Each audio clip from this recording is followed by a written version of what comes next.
Bonjour, aujourd'hui nous allons apprendre à lire l'antécédent ou un antécédent d'un nombre grâce à la représentation graphique d'une fonction.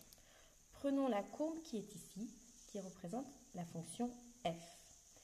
Chercher l'antécédent d'un nombre, c'est-à-dire chercher le nombre que l'on a rentré dans la boîte fonction qui donne 4 par exemple, ou qui donne -1. Je veux donc chercher le nombre de départ, je veux donc chercher x. Je lirai mon résultat sur l'axe des abscisses. Prenons par exemple l'antécédent ou un antécédent de 4. Je cherche 4 sur l'axe des ordonnées. 4 se trouve ici. La courbe se trouve au même endroit.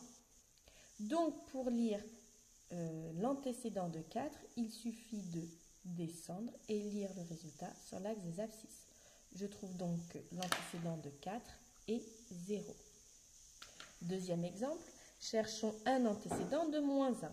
Commençons par placer -1 sur l'axe des ordonnées. -1 se trouve ici. Il faut donc aller lire en se décalant à droite ou à gauche. Il faut chercher où est-ce que on peut croiser la courbe. La courbe, je la croise déjà ici, sur ce point-là. Je vais donc essayer de lire l'abscisse de ce point-là.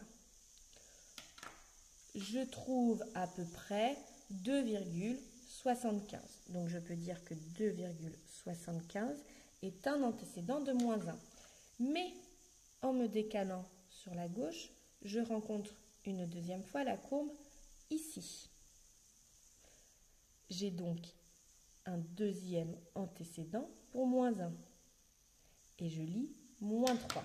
C'est-à-dire que -3, si je rentre -3 dans ma boîte fonction, je trouve également comme résultat -1. -1 a donc deux antécédents possibles, environ 2,75 puis -3.